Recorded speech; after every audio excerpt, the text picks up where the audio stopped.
Good afternoon, friends and colleagues. Welcome to our webinar with the topic of Sarawak and its heritage. My name is Elena. I'm an assistant professor from Akademi Pariwisata Indonesia, now broadcasting live from Jakarta, Indonesia. Dear friends, this webinar is organized by Sarawak Research Society, SRS, as one of the strings of events conducted by SRS. SRS is a non-profit organization committed to improve the quality of research in Sarawak and the associated regions. SRS creates a venue for researchers and practitioners from various disciplines and industries to interact, co-create value, and move forward for the betterment of the society. And on the poster, you also see the words responsible Borneo or reborn. Reborn is a response to the declaration of 2021 Sarawak Commitment to Responsible Tourism made on 28 May 2021. It is about rebuilding tourism using the responsibility precept through sustainable development in Sarawak and emerging destinations. Reborn seeks to synergize the knowledge, skills, and resources of the relevant stakeholders and reinforce collective actions to make a substantive impact on the environment, economy, and society. So, ladies and gentlemen, we are happy to receive various responses from the audience, where our participants don't come from Malaysia only or from Southeast Asia countries only, but we have participants from other parts of the world too. So a warm welcome to you all. Ladies and gentlemen, our speaker today is Dr. Elena Gregoria Fern. Dr. Elena is a senior lecturer at the Anthropology and Sociology program, Faculty of Social Sciences and Humanities, UNIMAS, Malaysia.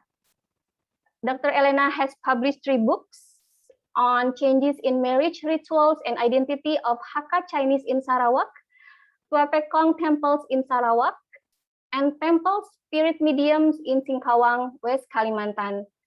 Her present research revolves around the relationship between tangible and intangible cultural heritage in Sarawak. And Dr. Elena is also working on the Tuapekong Heritage Trail in Sarawak under Ministry of Tourism, Art and Culture, Sarawak. Her various research is done under collaborations with other institutions and communities as well. And Dr.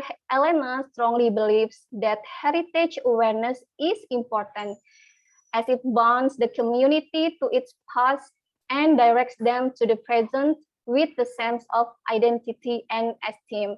So, Dr. Elena, we already have Dr. Elena here. So let's come to our main event, the sharing from Dr. Elena. So, Dr. Elena, the virtual screen is yours. Okay, thank you very much, Dr. Lenny. A very good afternoon to everybody attending this sharing. Okay, it's a public holiday, and I'm happy that you are spending your time listening a bit about my opinion, and just to share with you about my observation, throughout years of conducting field work in Sarawak. All right. So maybe we just get on with the slides. This is the slide. Okay. Okay. So I've been very fortunate to be invited by Dr. Hiram and his team, a very marvelous team, to talk a bit about heritage. So like I say, heritage awareness is very important to the upkeep or to the safeguarding of one's very own heritage. Yeah, and we are all equipped. Yeah, none of us are without a heritage of our own. So we are all equipped with a heritage background. It's just that sometimes we do not know, or we somehow neglect this very important part of us. Okay, so so what is heritage? Heritage is sometimes we get mistaken, like heritage and culture is the same. Yeah, but it is it's like culture is a part of a heritage. It's like heritage is a house, yeah, and culture are the cultures, yeah. Culture is the rooms, yeah. There are many rooms inside that big house, yeah. So we have food culture, we have performance, yeah, we have language. All these are the little rooms inside that big house called heritage. Now, culture is more prone to changes, yeah. Culture encompasses every aspect of life of a society, from our custom, our practices, to our value, yeah, our behavior, attitude, knowledge, arts, language. Imagine when we are born, right? Until we socialize with people around us, we are taught, yeah, on how we eat, what we eat with, yeah, what are the food that we eat that is good for our body, and when we are sick, we should avoid certain kind of food, yeah. And it all differs from culture to culture. Even in Sarawak, certain culture believe that when you have fever, you should not take sweet stuff. And certain culture believe that when you are having sore throat, you should avoid heaty, or heaty fruits, such as watermelon, or our season now, the durian, langsa, and things like that. But certain cultures don't have that. And even for confinement, mothers who have just delivered babies, so the confinement practices is also very different, yeah. And it differs from not just in Sarawak itself, yeah, we are living together for many generations already, but there are similarities and there are also differences, and that is the beauty of culture, yeah. Culture need not be the same, and but it can influence, yeah, it can affect the others, yeah, the other culture. Now, as for heritage, culture like pop culture, popular culture, it is created and recreated based on the needs, yeah, or the change of time, yeah? So culture is prone to changes with development, yeah, globalization, migration, and all that. However, heritage is not so much of a affected by changes. It is more stable, and heritage is important because it provides identity to the people of that cultural group. And heritage is important also because it is the evidence, yeah, to the roots of a culture. Okay. So under heritage, we have tangible heritage and intangible heritage. Okay, so we have the Sarawak Cultural Heritage Ordinance, and before that we have the Antiquities Ordinance, and now we are coming up, there's another new ordinance that's coming up. That's the Sarawak Heritage Ordinance 2019, and it's still undergoing the process of doing sitting, yeah, going through amendments, yeah, and readings, and yeah. So it's not officially enacted, but once the new ordinance is officially passed, enacted, it's officially passed, but they still need to go through certain kind of amendments. Yeah, so it will include one of a very important element, which is intangible cultural heritage. Of course, it will also include the underwater heritage. Yeah, so intangible cultural heritage are things like songs, dance, skills, knowledge, legends, yeah, oral traditions. These are, and ritual, yeah, these are intangible heritage. And what about tangible? Tangible means you can touch, you can feel, you can see, yeah. So contrary to intangible, yeah, intangible heritage is has the higher tendency to extinct because there is nothing, there's nothing that's physical in physical form.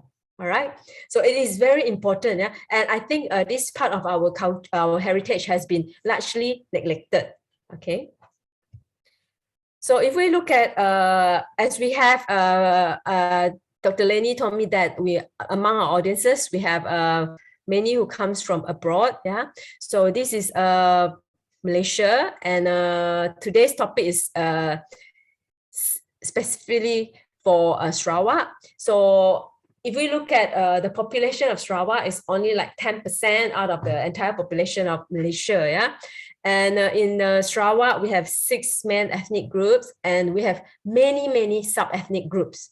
And all these ethnic groups are very, very different. Yeah, the sub-ethnic groups are very, very different as well.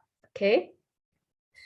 Now, if we look at the map, yeah, of Sarawak with its 12 divisions, we have this, you know, when you look at the pie chart, yeah, you don't see a single color that's similar, yeah, in any part of Sarawak, which means that, yeah, the ethnic composition is very, very different.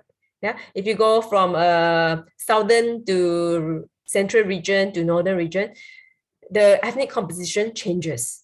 That means the social landscape changes as well. Okay. So if we look at the Bidayu, that's the second largest indigenous ethnic groups in Sarawak, yeah, and there are more in Kuching area, right? So if we look at the Bidayu community, yeah, there are four main, there are actually 5 different varieties of Bidayu language, yeah, according to DBNA, and they are very, very different. Okay, we have the one Selako Rara in Dundut Sematan, then we have the Jagoi Singai in Bau, and then we have the Biata, Padawan Siburan, and then we have the Bukas Hadong in Serian and Terbeduk. And under that 4 main different groups, yeah, we have sub-dialect groups again among the Bidayu. Yeah, so if you, I think Dr. Hiram's group is doing a research on Bau now. So if we look at the Bidayu community in Bau, they are the Singai and Jagoi, but we also have the Serembu or the Birois or the Gumbang and Tringus. Yeah, and if we are looking at the one in Kuching, yeah, we have the Benok, Pero, Bisitang, Biata, and you know there are 11 groups here. So there are, which is to say that, yeah, these are the sub ethnic among the Bidayu community itself, right? That's why they have their own dialects. So in one of the intangible heritage of the Bidayu is the beliefs, okay, beliefs that the Jubata is the guardian spirit, or the penjaga, yeah, okay, the guardian spirit, and there are Jubata around different places, yeah, and then we have the Gawe Kapadi, ritual for paddy, for to ensure there's bountiful harvest. Then we have the Gawe Kaman, ritual for blessing and prosperity. And then we have also folk laws being told, yeah, about Raung, Dayung Buran, or Raja Batu, yeah. And all these folk law are being told, yeah. If you can recall when you were young, yeah, there will be an elderly or a grandfather or grandmother while they are, you know, sitting at the ramin, yeah, or at a garden house, yeah, Boriomu, then they will, you know, tell about the legends, yeah. So all these are actually a part of our intangible heritage, okay. And among our Iban community, yeah, the largest ethnic groups in Sarawak, we also, yeah, have similar beliefs. Okay, we have the Petara and the deities, yeah, like Singgalang Burong or Pulanggana, the one that's in charge of the earth. And then we have the ancestors that are being called during mirroring rituals and other kind of ceremonies, yeah. Okay, and then we have also the Gawai Burong, Gawai Antu, and then the Berlian, yeah, Sandal Ari. All these are for to look into the fate of you know, maybe someone has bad dreams, and or a child has been crying, yeah, without no reasons, yeah, and so the family decides, yeah, to have maybe a belian, yeah, a ceremony to see what's actually making the child cry, yeah, or maybe certain a family member just passed away, yeah, and then the person, a person in the family has continuous dream of the deceased, yeah. So then they might have this kind of ritual to see if there is a certain kind of message, yeah, that wants to be transmitted, yeah. Okay, and then they will use in the Sandal Ari, the pig liver will be used, yeah, to see the fate or to find out the reasons, yeah. And then in the Belian ritual, okay, they usually use the Batu Ilau, all right. And there are also concerning death, okay, in most of ethnic groups, yeah, or communities in Sarawak. Death is a transformative process, yeah. There are certain ways, yeah, to treat people who die, so-called die with a good death, and also die not so good, yeah, like in accident or or childbirth, huh? So then the type of ritual, death ritual that is conducted will differ, yeah, okay. And in all the community as well, there is taboos, yeah, regarding the graveyards, yeah, or grave sites, okay. And then in Sarawak also, we have what's called the crocodile effigies, yeah. Right, I think I saw a few names from Sarawak Museum, yeah. So I think my friends from Sarawak Museum know very well about this Bayatana, okay. They are found near the forts, yeah, Fort Alice, Fort Emma, but there are more than 100 over these crocodile effigies around, yeah, Sarawak. There was built, the crocodile effigies are basically built or constructed, yeah, from the tanah or the soil nearby the paddy field, yeah, in order to ward off the pests. Okay, so it was, in the old days, it was a kind of pest control. All right, it was a kind of pest control. And for the Iban community that lives near Lubuk Antu, or those who have kins, yeah, in Badau, yeah, Sungai Utik, then they will have this kind of statues, yeah, that is erected to, it's called agum, to ward off, to take care of the pests, to protect the paddy from the pests. Okay, all right. And then we also have the lumbong. Yeah, lumbong is something like a kind of erected coffin. Yeah. Okay, so it's usually at the request of a leader or someone who had dreams. Yeah. Who wish to be buried in such a way. So, there's a lot, yeah, a lot of myriad of beliefs, yeah, beautiful stories of folklores, yeah, of Keling, Laja, Kumang, Lulong, yeah, around Sarawak, yeah, and almost every river, yeah, okay, right. So our community here, majority are living by the rivers, especially our Iban community. And so their migratory routes, yeah, actually differs from rivers to river. Okay, so the settlements in each river have their own social history. Yeah, and the cultural practices also has changed. Yeah, remember the demographic landscape is different. Yeah, so when community and community have interaction, yeah, there'll be some changes, yeah, there'll be some adaptation, there'll be some acculturation and assimilation.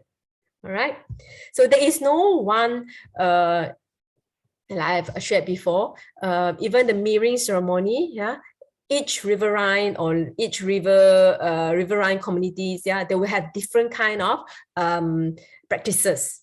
Okay.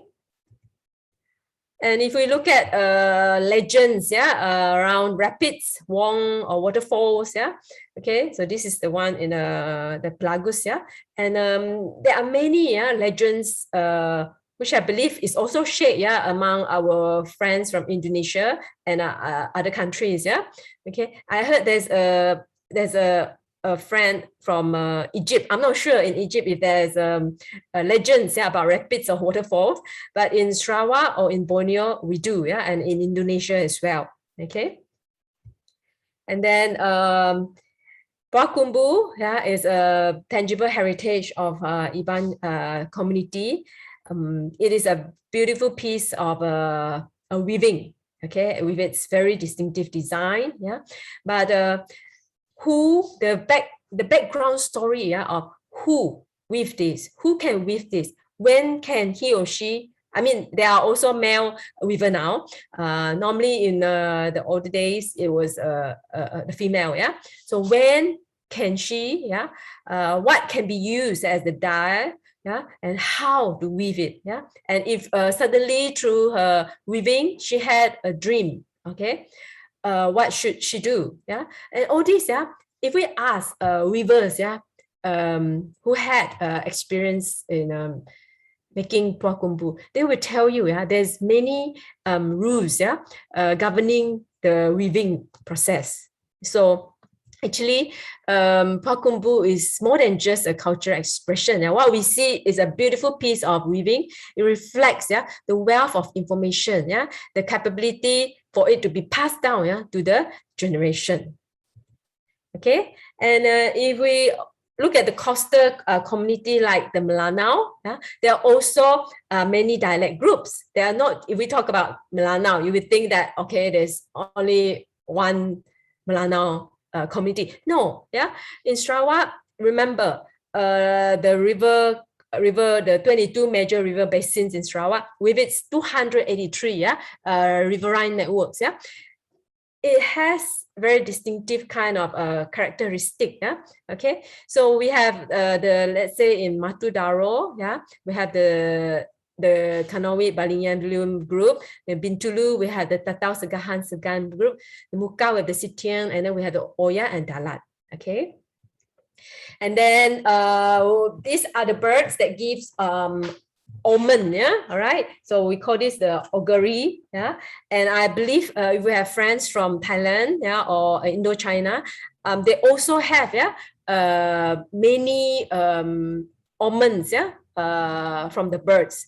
Let's say if you're going for a hunting expedition, and certain birds cry will. And or certain birds flying from the left or right to left, it will tell you that, not to proceed, or you will have a very good hunt, okay. And like the night owl, burung hantu, if it screech in the middle of the day, and if you're in the field, you heard it, then probably it's best to go home, to go back to the village, because something might be happening, So these are the beliefs, that the birds, the omen birds give, okay.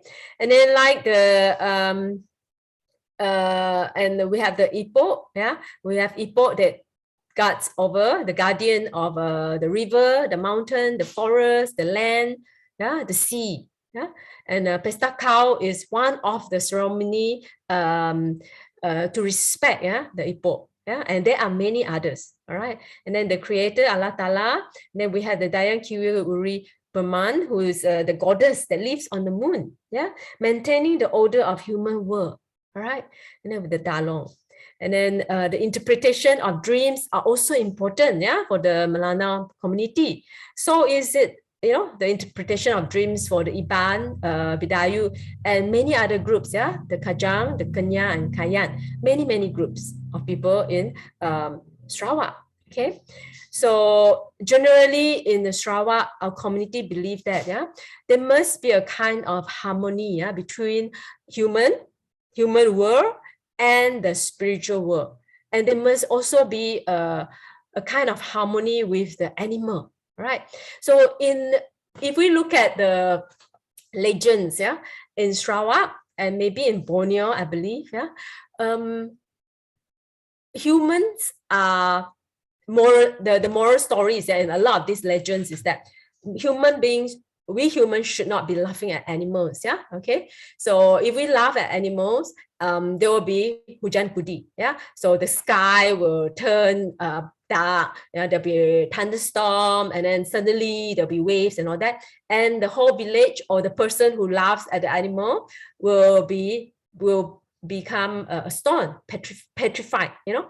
Okay. So this is a story, a moral story to tell us that, you know, there must be a respect between human and even with the animal. Yeah. And so in some of the healing rituals, yeah, the manang or the albayo will say that, you know, the person has been attacked by spirits or spirits of the animals. Yeah. Okay. So these are the beliefs. Yeah. And this is a part of intangible heritage of Sarawak people, yeah, Sarawak community. So this one is from our Borneo Cultural Museums, yeah. So we have the 200 over years old Collidion from Sungai Ud Dalat, yeah, that was being transported, relocated, and to be placed, yeah, in the Borneo, our new museum. So this is a case study that has happened recently. Yeah. So during the transportation or the relocation of this very important tangible heritage, yeah, we see as tangible because we can touch it and feel it. Yeah?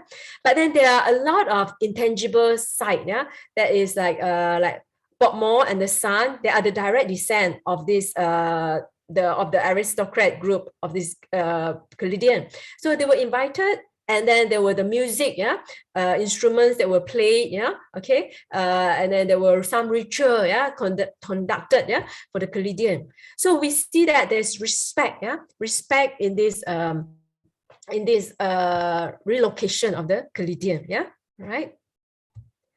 And then one of the very interesting thing about our Sarawak Malay is that we are very closely associated with the Brunei Kingdom, yeah, and then we're also largely neglected.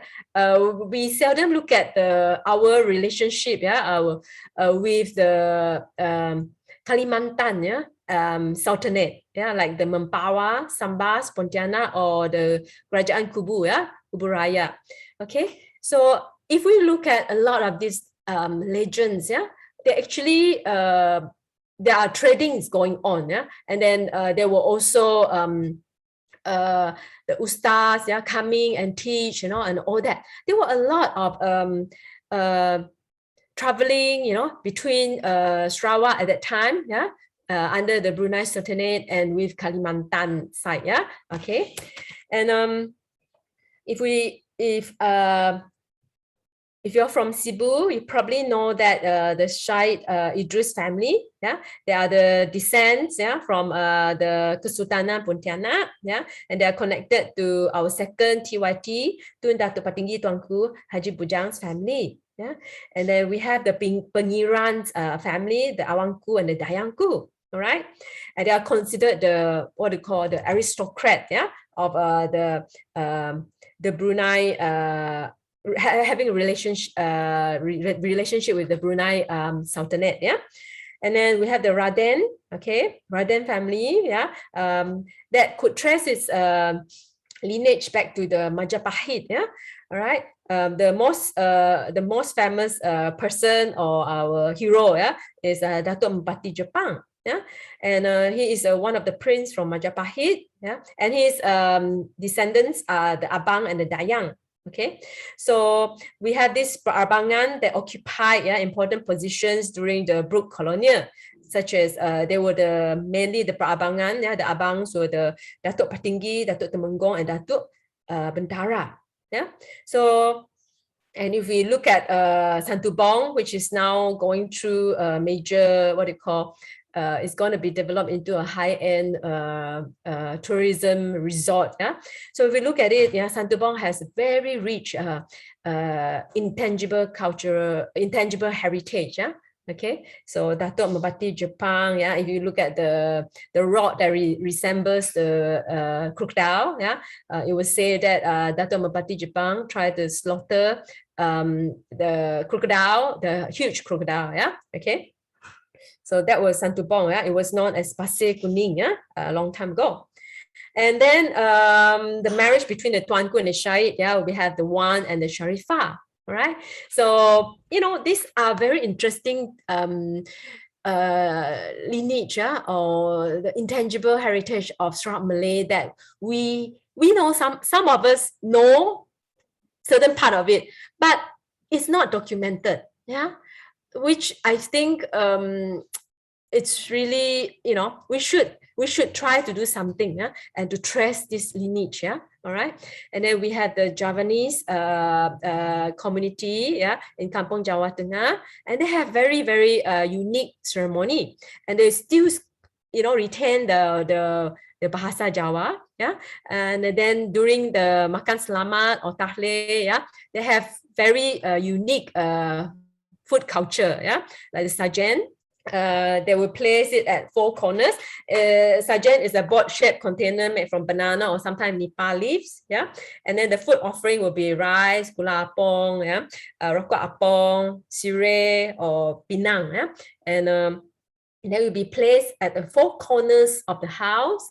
And then if it's for the wedding of a new couple, it will be placed underneath the bed, or and then for, you know, usual celebration, it will be placed in front of the gate, yeah, okay. And then we have the nasi ambeng, yeah, and it will be served on a huge tray and shared among guests, yeah. And all this is still being practiced, but it is very little, not much attention being given, which I feel we should do something about it, yeah. All right. Okay, and then we know about Korintham, yeah, but do we know more about Korintham? You know, like we know where to find Korintham now if you want to go and see Korintham, yeah. And what about other stories about Korintham, yeah? Okay, and what about Sarawak Silat? They're the rumpun, yeah. Okay, there are 12 rumpuns, yeah. So what's the difference, yeah, between all these rumpuns? You know, are they from are they shared with other community in Pontianak and Sampah? So, you know, right? And then a very interesting one would be our Bermukun, yeah? Okay, so the Bermukun is with musical instruments, and then we have the mak gendang, yeah, and then we have the men who will, you know, berpantun, you know, and in the mak gendang we reply, you know, and then the tanda, you know, right? So I think this is something that is very unique, yeah, to our Sarawak heritage. Okay. Okay, and then also next I would like to talk a bit about the forts, yeah. So one of my research now is on the forts, and forts are the tangible heritage that we can see and we can you know, visit. However, the intangible element is also important, yeah.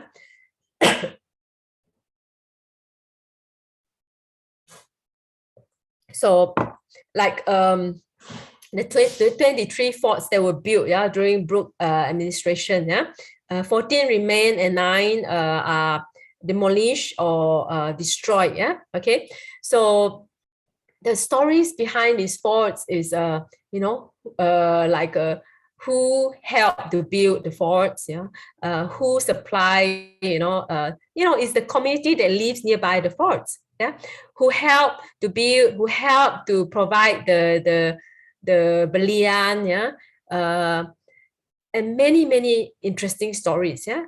Okay, what they did in the fort, you know, during celebration, yeah. Okay, so they are actually the custodian of the forts are the people that lives nearby the forts, the local people. This has been a landmark to in their lives, yeah. Okay, ever since they were born, some for the younger generations, yeah, or those who are born after the fort were built. It is a part, yeah. It is a indelible mark, yeah, in their life, yeah. It's a landmark, yeah, in the town they grow up. Yeah. Okay. It's our kubu. Yeah. It's our fort. Yeah. Okay. And so this is the one from I would like to thank Sarawak Museum. We have worked. I have very, very good relationship with Sarawak Museum because they are very, very supporting. Yeah. So they are very helpful, yeah, in helping our team, yeah, with giving us the information we need. Yeah. So this is a very old photo about Fort Viner. Okay. And Fort Viner was built in 1884. However, it was taken down for development purpose, yeah, in 1966. Okay. And this is the last, yeah, assistant officer, yeah, administrative officer of the fort, yeah, Fort Viner, and I managed to interview him, yeah, to get his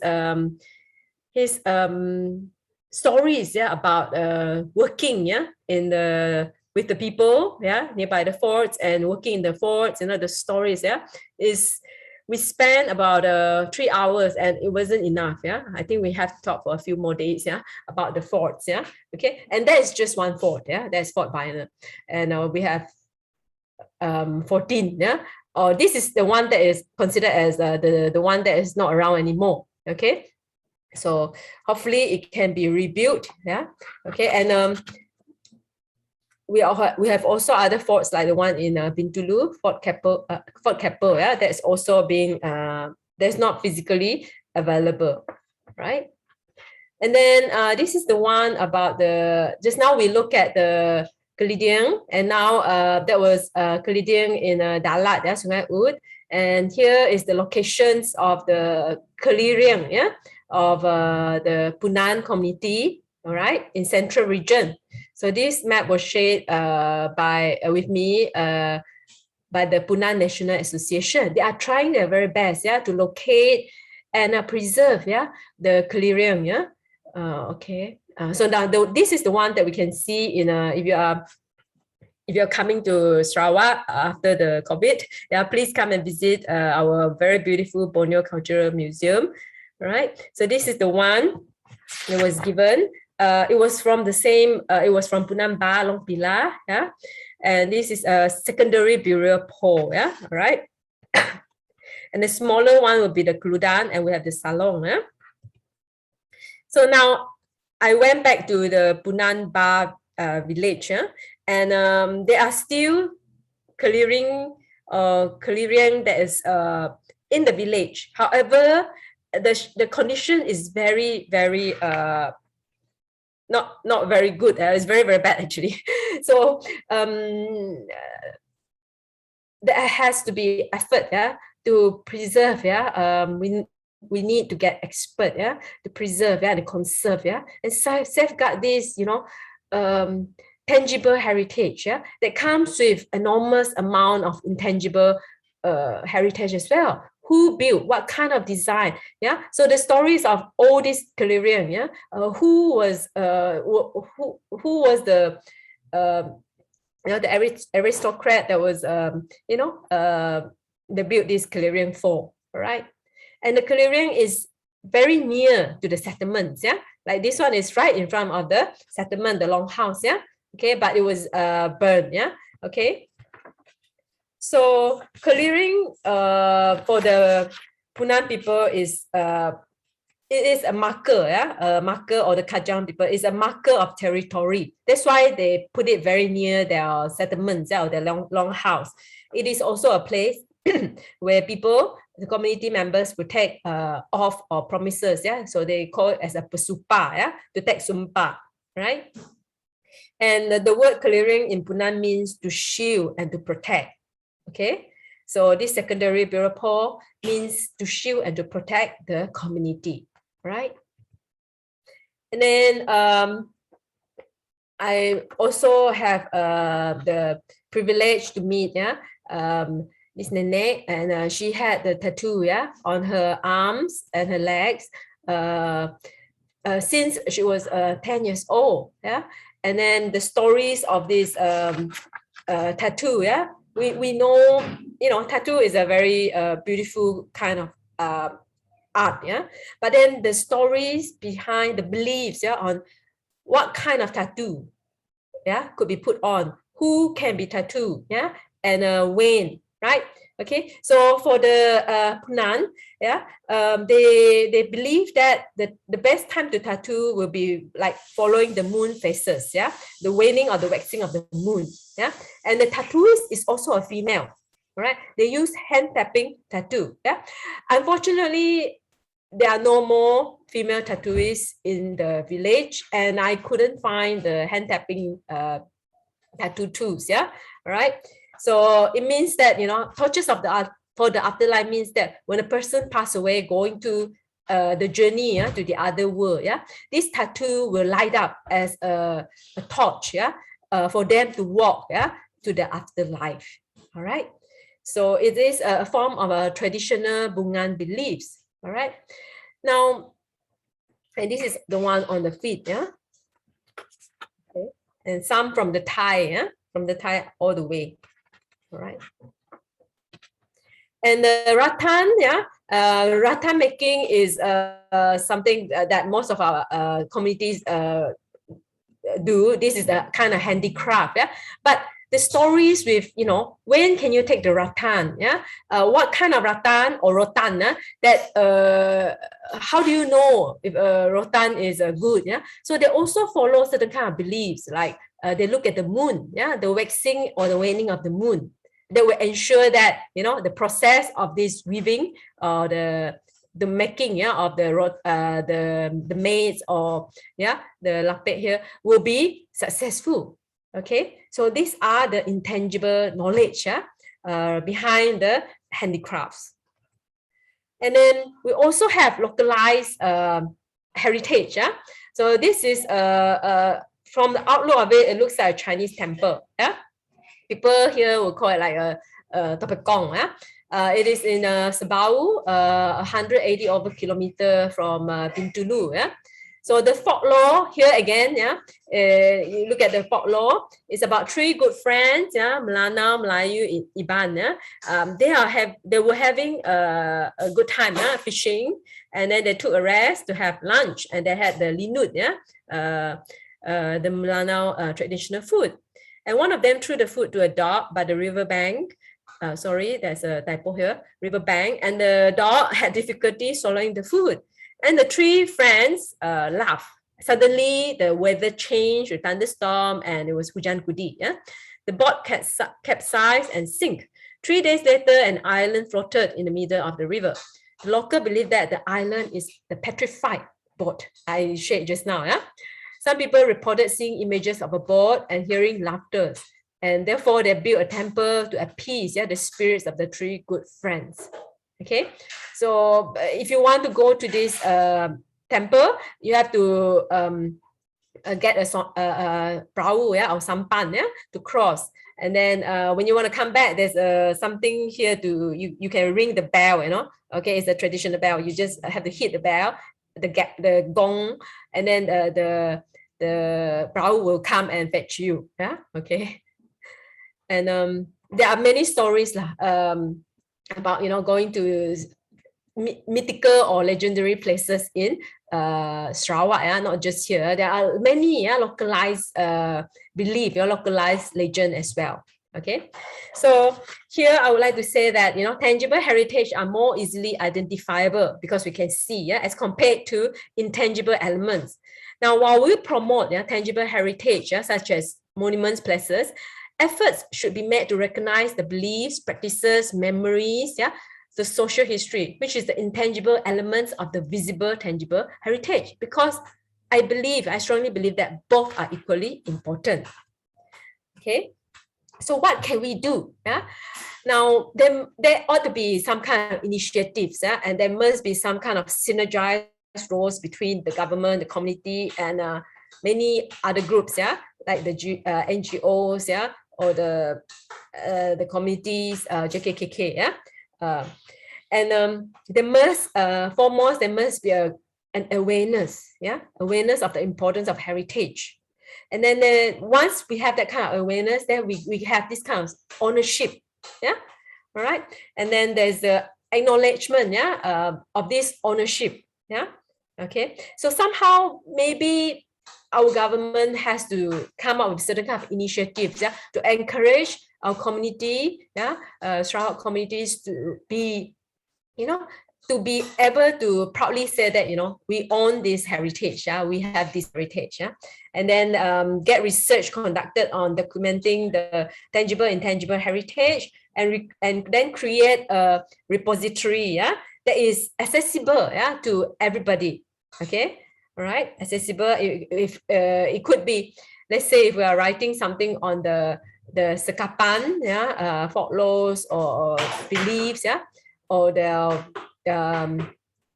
tangible, intangible heritage, it could be in their own native language and then translated, so that everybody can access and learn, and appreciate, okay. So then only community be encouraged to promote their very own heritage, and they will be interested to participate. When we see that there are acknowledgement, so it's a kind of extrinsic motivation, for us, to realize this kind of intangible, tangible heritage that we own, and we are proud of it. Okay, then there will be active participant in tourism activities. There will be the guardian, there will be the spokesperson. So tourism will add value, to this heritage. Okay, but it has to be a kind of very well managed, tourism. Okay, we don't want tourists to simply spoil or ruin the places, or I mean, we heard a lot of stories, about that. Okay, so let community be the active, custodian, with the sense of, protecting, promoting, safeguarding, their very own heritage. Okay, and so heritage is it has to start, from awareness, So for us to really place importance on the rich cultural, rich social capital, heritage, is a legacy, is a resources, is a social capital, So firstly, there must be awareness, the importance it has upon the lives of our forefathers. They gave them the skills, the knowledge, the world they were living back then. So during that time, the uncertainty, the dangers, it was those skills, knowledge, adaptive manner they have acquired through lives, through living lives, through challenges, through uncertainty, that was passed on to us, to the following generations. So if we are able to see their struggle, their perseverance to live through the hardship, and how they adapt, like they have their own pest control, they have their own traditional healing methods, okay, then we start to appreciate heritage, we ought to respect the way they live their lives, and that was because that was probably the only method of survival back then. They had no clinics, no doctors, to seek help from. They rely on traditional knowledge, herbs, traditional healings. It was not wrong, because back then it was the only option. Okay, without our forefathers, we would not be here. We might have adopted a different faith. We might have discarded some of the practices our forefathers used to believe and practice, but that doesn't mean we should not acknowledge the skills and knowledge they used to possess. It has been passed down on for generations, so it is a legacy that we have inherited. If we are able to acknowledge our forefathers' efforts, struggles to keep life going with the necessary things they practice and believe, we have come to acknowledge the legacy. And then with appreciation, we have respect, and we can think back. We start to want to explore more, and then we start to have this passion in us about heritage. And with patience, once we have this patience, we can explore very deep and very far about heritage. Okay. Now, I would like to stop sharing for a while. Okay.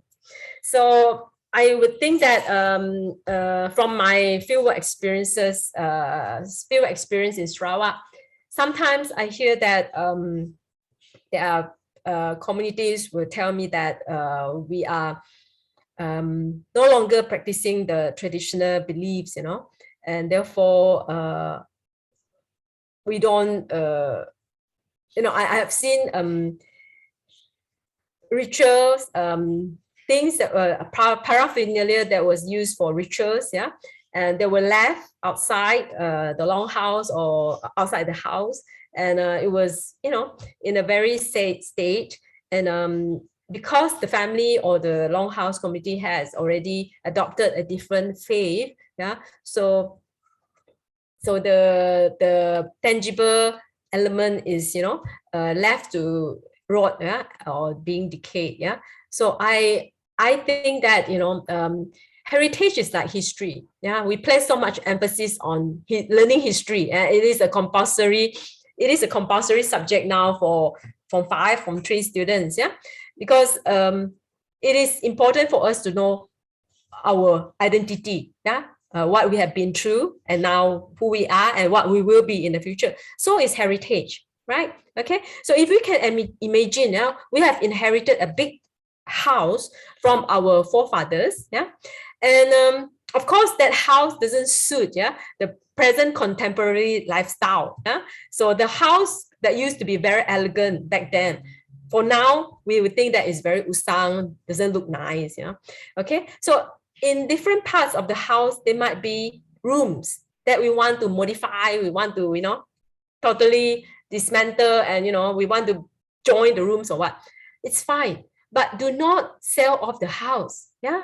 Don't let people who bought our heritage come back and say, oh, you used to own them, now it's ours, yeah. Okay, so sometimes things like this happen, yeah. Like we are blessed, yeah, with a lot of things that we haven't realized we have lost it yet.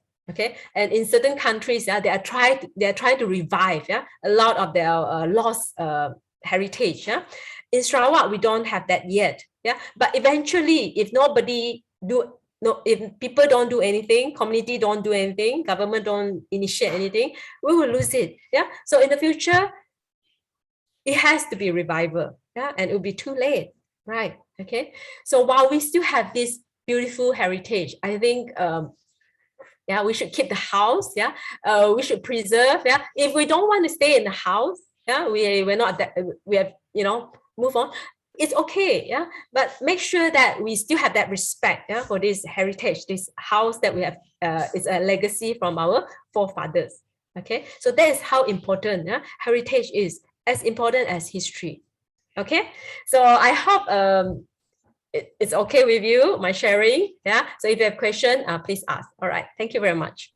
Okay, thank you, Dr. Elena, for a lot of new informations, not only for me as Indonesian, and we have some comments too that from Malaysian, like from William. William said that he's embarrassed that most of your sharing he doesn't know anything about while he's Malaysian. So currently I'm also wearing one of the tangible heritage too, Dr. Elena. I wear Kalimantan motifs today. Just I see that. Just to support you. Okay. Okay, yeah. So it's I should have put on a cheongsam. Oh yeah. Okay, it's always interesting to learn cultures, to learn heritage, although it's from other countries, because Southeast Asia countries or Asia, we share some of the same cultures, the same heritage too, the same beliefs, sometimes the same spiritual beliefs, like that.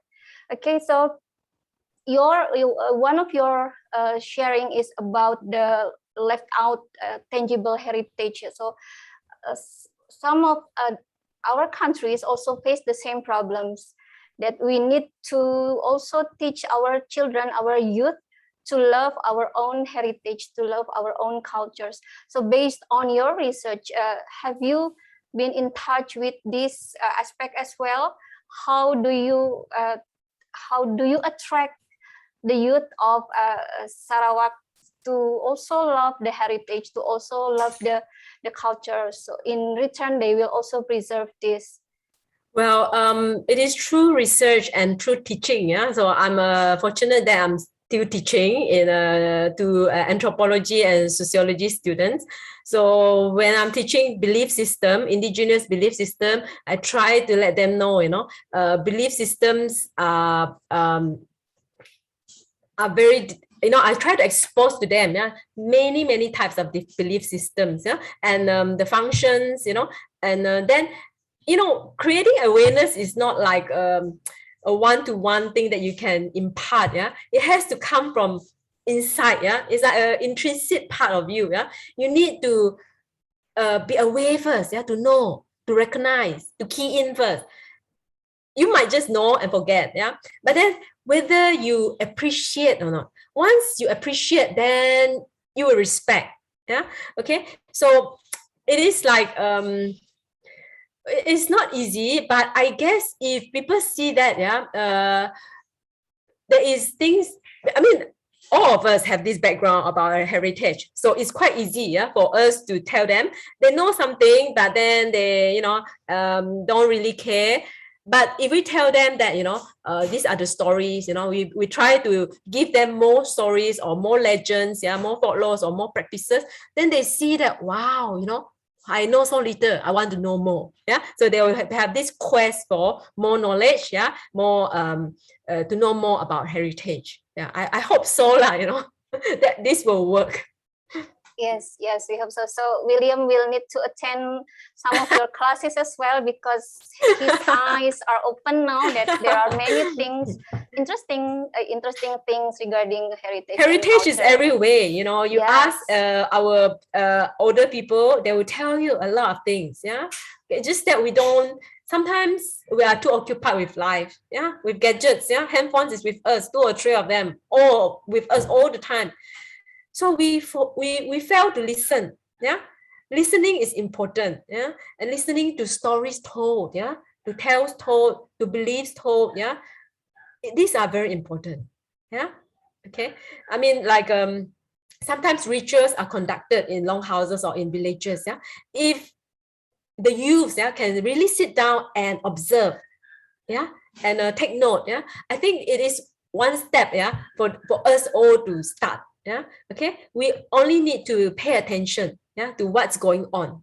Yeah? It's always ongoing. We haven't lose it yet. In Southeast Asia country, we haven't lose it yet. Yeah.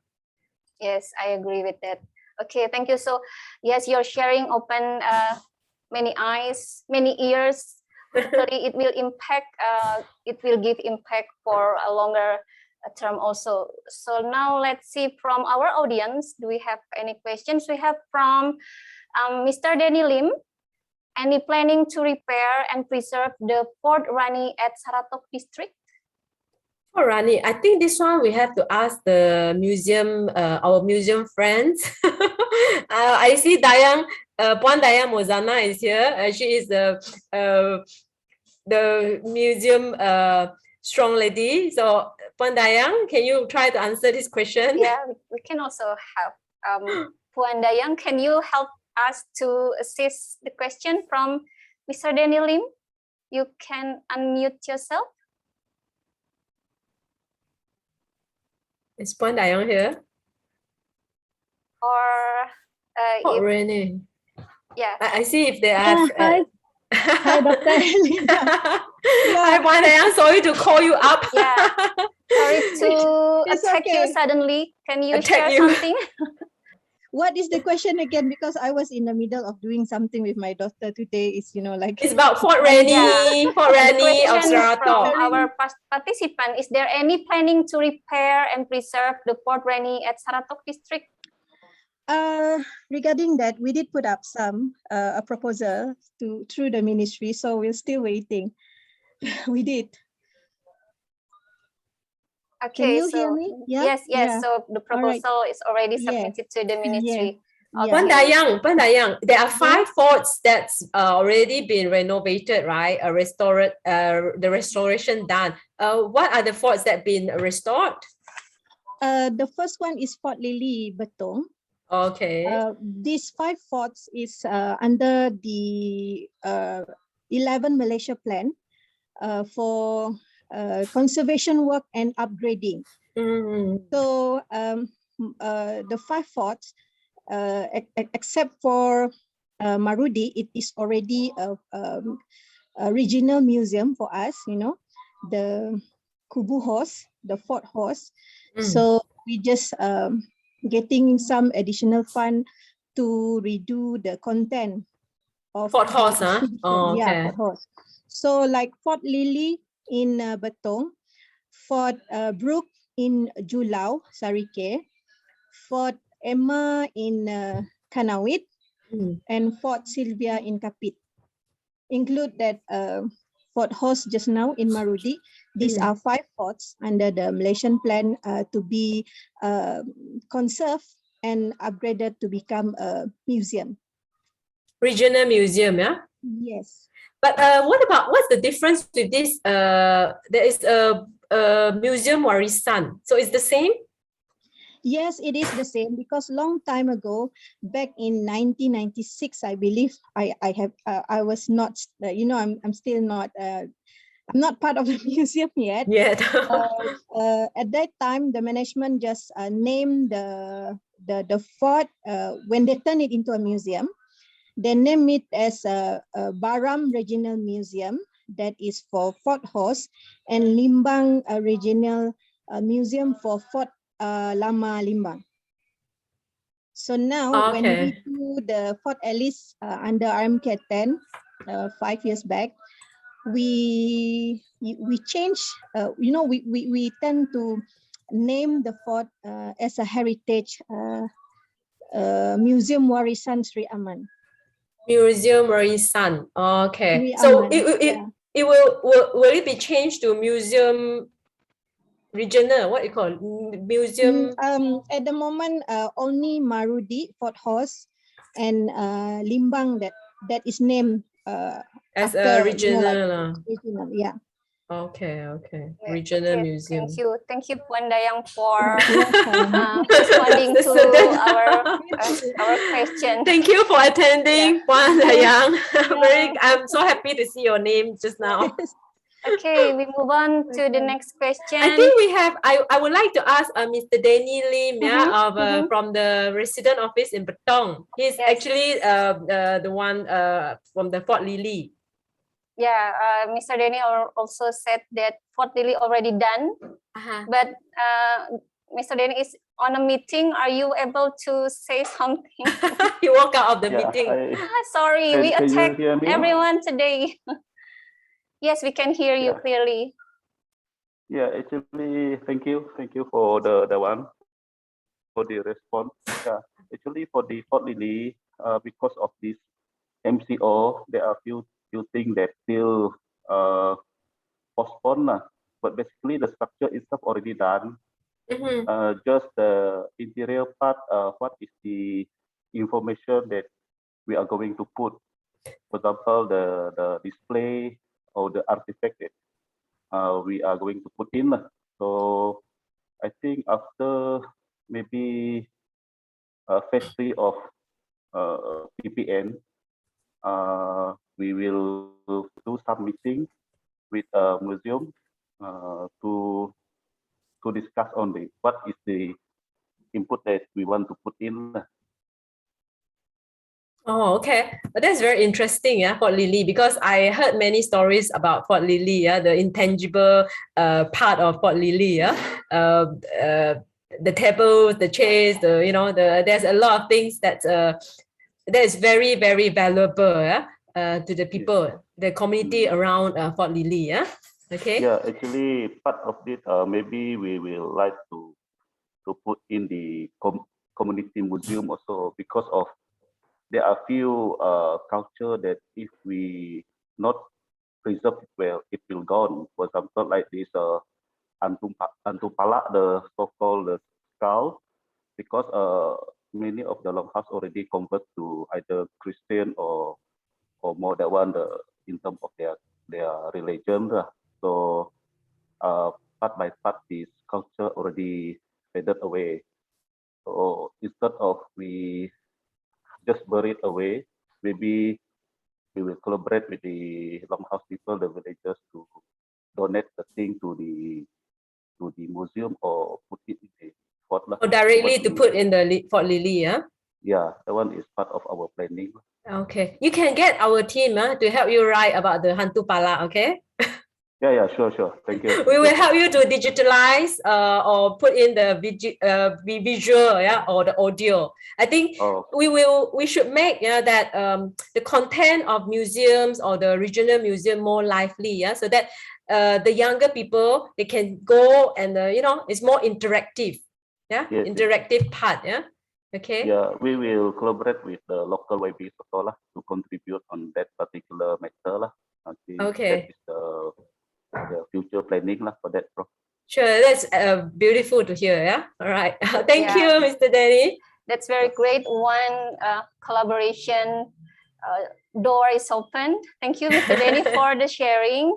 Sorry to attack you. Another one will be the Port Reni lah. That I think 2 years back been burn incidentally burn. Port Reni also under Betong. Yeah. Yeah, myself already put up for that one for repair or preserve the thing. I think museum they are study the thing. Yeah. Okay. Yeah. Since we already have this collaboration between, Puan Dayang already mentioned about Fort Reni, and Mr. Danny also say about Fort Reni. Yeah. So we will hope something is done with Fort Reni soon. Yeah. There are 70 over witnesses here. That's great. I'm wondering who else can we attack today. Okay, we go for the next question from our audience. We have one from Dr. Sani Sharma from India. She's from India and can relate well with intangible heritage. Her question is on how to save our culture from identity crisis when changing is quite rapid with the generations. Yeah, I think one part of saving our younger generation's identity crisis is through heritage. Yeah, when people are so mobile now, moving out of their homeland or hometown, yeah, they suddenly, maybe now when they are young, they don't feel so much. But looking back later on, yeah, when they are more stable in their life, yeah, they are more stable, or maybe they are in a midlife, or they will try to find, what is my identity? Yeah, what is my community identity? Who do I relate to? Yeah, so they will try to come back to see, yeah, the ties with their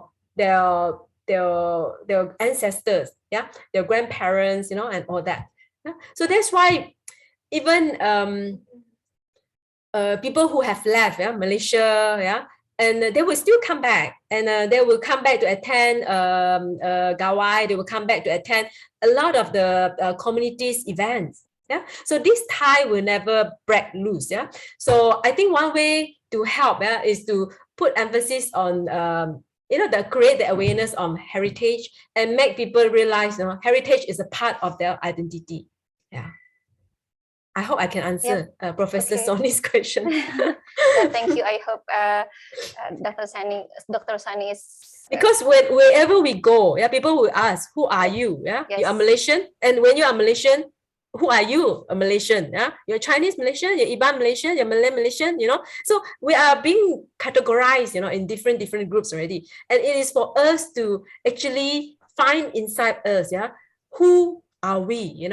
Personally, when we are young, when we are going through adolescence, we want to find out personal, who are we? But when we are getting older, yeah, we will want to find out about who am I in this society, in this community? How do I relate? Yeah, and when we are approaching to death, then we will try to think: is there life after death? Is it real that we'll all go to heaven, or we will go to the other world? So this is something to do with our psychology lah. So culture is a part of value, beliefs, and inner part of our community psychology. Yeah. Yes. Okay. Thank you, Dr. Elena. We have another question. This is a response from Mr. Muhammad Salman Chuktai. He's from Pakistan, who says that this webinar is full of information with new gate of research. His question is about which one is necessary. Which one is necessary to save for our youth? Is it culture or heritage? Because this current era, rapid technology advancement and environmental crisis is happening. So which one is more important to save for our youth, culture or heritage? Yes. Oh, I don't know how to answer this one. You know, it's like you want to save your rooms or you want to save your house. So heritage is a house. Culture are the rooms inside. Yeah. If you lose the rooms inside, there's, you know, it will be an empty house. But if you lose the house, there's no more rooms, right? So I don't know how to answer this question, but maybe somebody else can help me. They are both, they are the same, they're equally important, yeah, but heritage is more stable, yeah. It has been passed down from generations, yeah, like the fort laws, it cannot be built, yeah, just by 1 or 2 generations, yeah. The fort laws in maybe in Sarawak, it has been built ever since the migration, yeah, 20 over generations from Kapuas or from Apokayan, yeah. All right, so heritage is that stable. It has been for a long time. And culture, it could be created and recreated and assimilated and cultured. Yeah, all right. Yes, okay, that's very interesting, right? And one curious question here, based on your slides. I think Johan asked, from which village or from which ethnic group is the tattooed nenek from? For everyone who is not from Malaysia or from Indonesia, nenek is old lady. We call her nenek. that slide on the tattooed. Yeah, lady, yes. she's from Punanba, yeah, the one with the clearing. And but there are many of the old nenek with tattoo. Yeah, some of them they only managed to tattoo their hands here only, and some only here at the fingers because they couldn't bear the pain.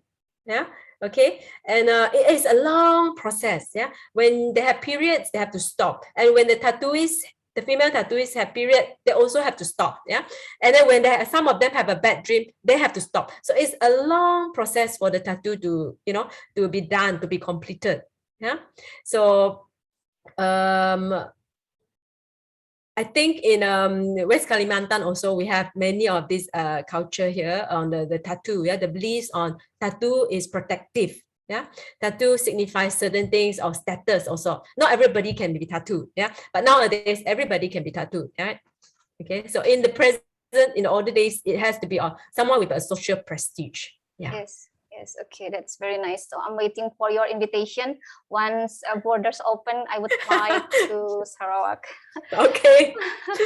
Okay, let's go to Geraldine's questions. Okay. He wants to know what are our Chinese Hakka tangible and intangible heritage, because she's hoping to do more research in this area. Okay, Chinese, okay, she is asking about Chinese, and also Miss Geraldine is asking Chinese and Hakka. So like Chinese, we have many dialect groups, yeah, and they're very different, yeah. The Hakka have their own practices. If you have, okay, one interesting thing, if you notice, Miss Geraldine, yeah, if you go to Hakka houses, there usually will not be any deity or any ancestors photos, yeah, or they worship the ancestors in the house, okay? But for other dialect groups like the Teochew, if you look, there will be deities or gods, yeah, and then there will be the ancestors portrait, yeah, in the house. So I think this is the beliefs, yeah, on whether the ancestors should stay in the house or should be invited only during festive seasons. Yeah, like the Hakka in Sarawak. In the olden days, yeah, you can see during Chinese New Year is a festive day. Yeah, so they also invite the ancestors to come and celebrate, yeah, on the Chinese New Year. And now we don't really see this anymore. And for the Hakka, another part would be the ancestor worship during marriage ceremony. Yeah, the girls, let's say the bride, the ancestor worship will be done outside the house the day before she get married. But on the day of the marriage, the ancestor worship will be done inside the house of the bridegroom.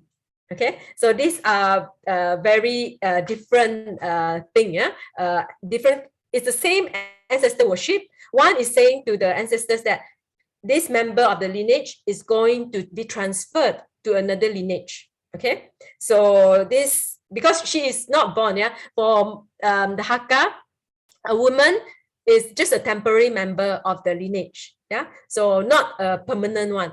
So that's why the ancestor worship is conducted outside the house.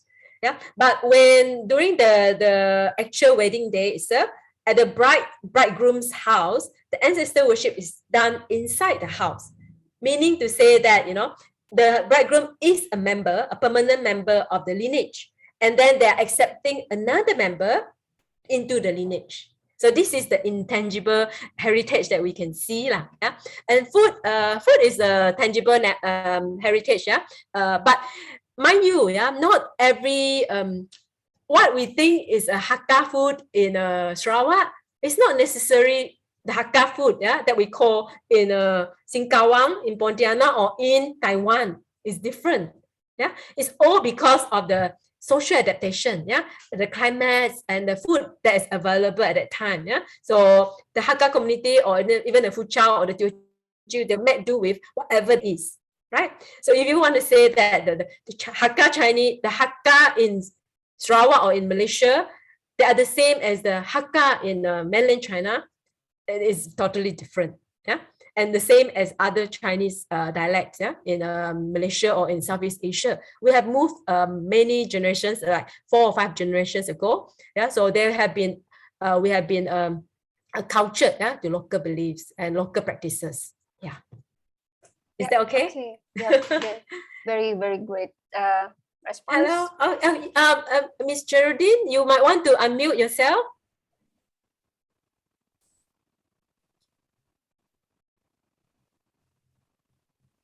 How does she unmute herself? Okay, all right. Okay. Hi. We can Thank hear you so much, Dr. Elena. That was very helpful, and that's a new insight completely.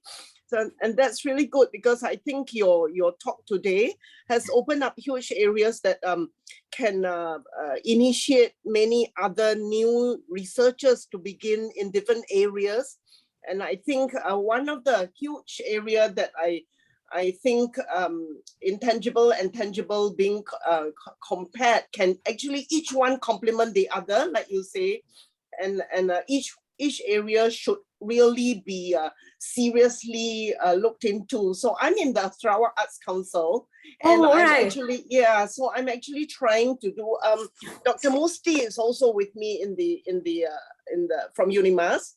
Yeah, so we will try to look into this and see which all these areas where we can begin just the basic documentation so that more future researchers can then move on in those areas. Because when I started my research on festivals of Sarawak, my professors overseas could find nothing here as well. So yeah, so that's really quite serious that we should just begin the beginning so that the others can then follow up. So great work that you are doing. Congratulations. All right, thank you. But I think that we cannot just rely on researchers. There are so few of us. There are researchers, and we researchers, we have many other things to do. But I think the youths or the community themselves, can protect. Yeah, I think Indonesia is doing a very good job. Yeah, all their the local district, or the local officers, they are trying to promote their own heritage, you know. So I was thinking, like, I mean, like, I was very happy to hear from Mr. Danny that, you know, they are trying to preserve this from Betong. Yeah, but what about other places, you know, other sub-district or other kampong, you know, like if you have been to Kampong Telian, they have come up with their own tiny mini museum.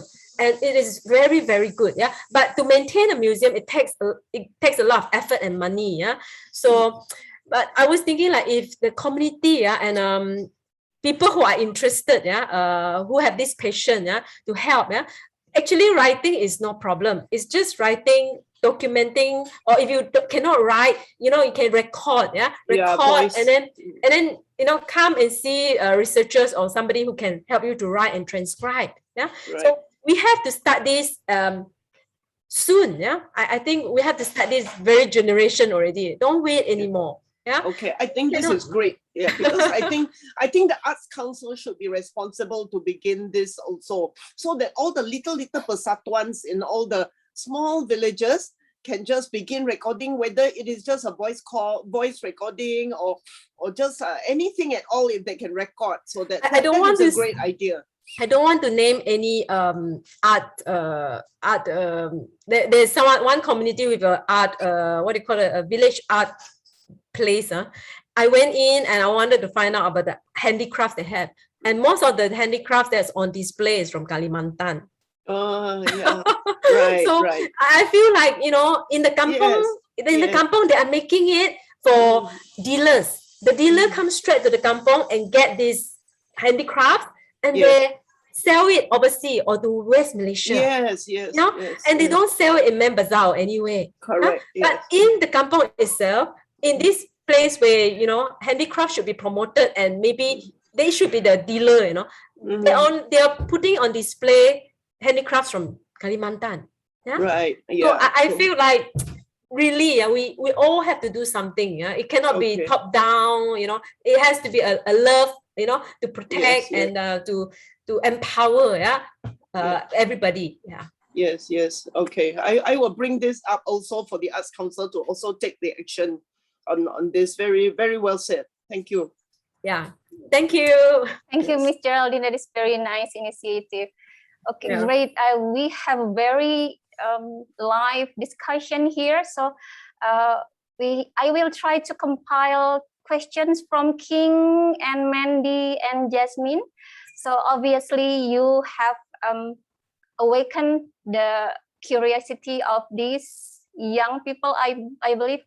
So basically they are asking, is there any program to educate the local community about the existence of the tangible heritage? And from Mandy, is there any program or initiatives where youth can participate or take part to preserve and conserve the heritage and culture?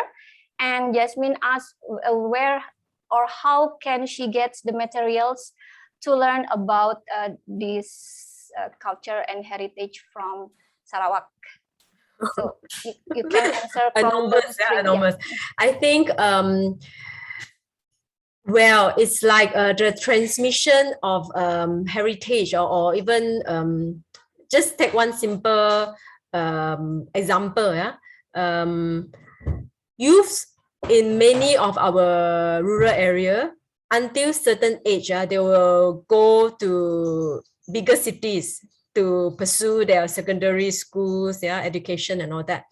So the youths or the younger children, in the rural areas are very young, But I think if we can start, like the JKKK in the longhouse, or the JKKK in the kampong, they can start to have talks, or just a sharing session, I don't know how this is going to be done. This is education, there has to be some kind of thing where people are encouraged to talk.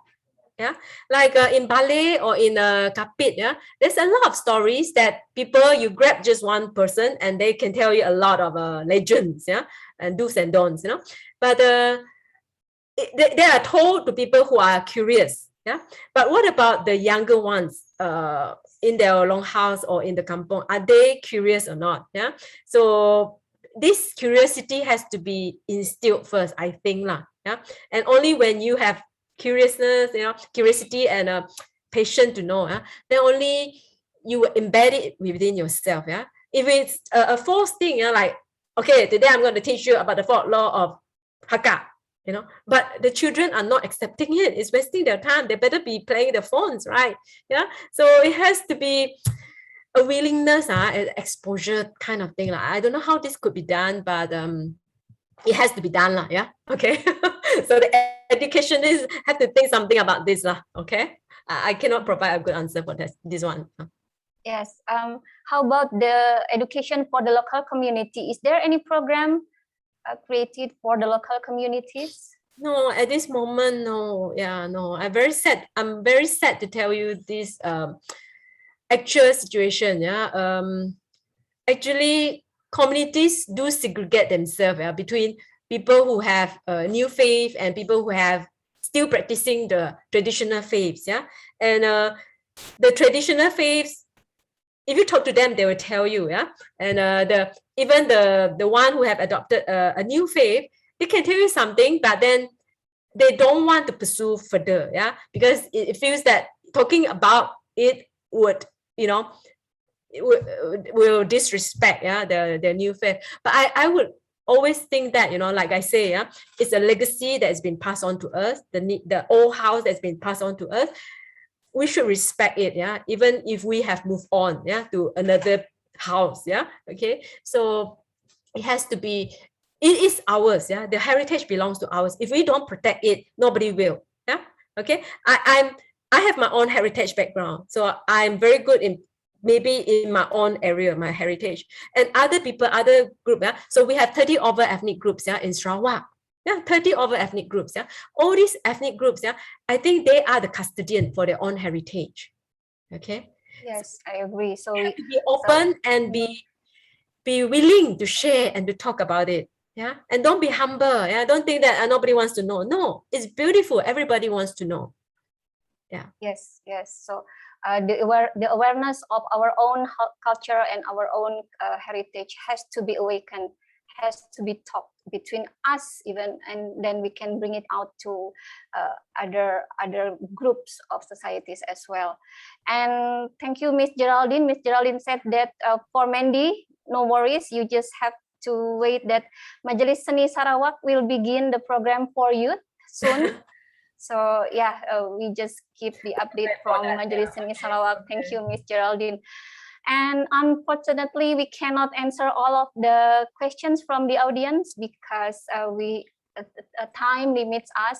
So 1 minute, I will ask from Dr. Elena, can you give 1 minute compilation of key takeaways or some encouragement for us to preserve culture and heritage for the betterment of the society? Well, I feel very happy that I've been asked, yeah, to talk about heritage on Sunday by the Sarawak Initiative, and I've been again invited to talk about heritage. Yeah, so I guess it has been around. Heritage has been around us, but it's just that we don't know how significant it is. Yeah, to and we are about, if we don't do anything, we are about to lose it. Yeah, so it is, like I say, is as important as history to our identity, to a country.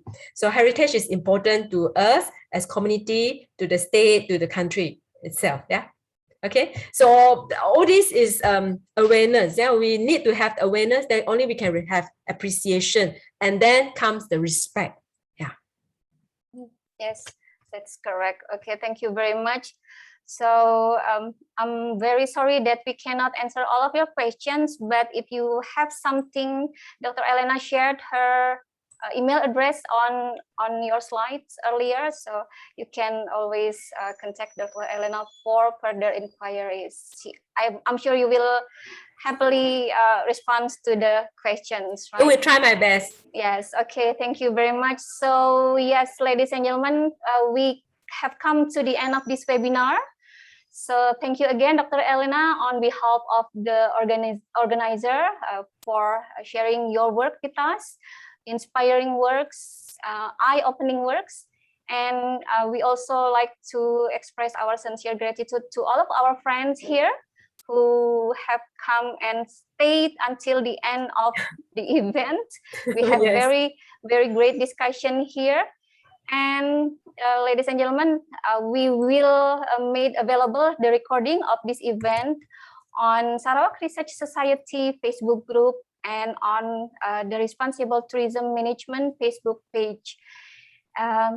The e-certificate we will email to the registered participants within 1 week after this event, and do join our social media platforms, the Sarawak Research Society Facebook group and Responsible Tourism Management Facebook page.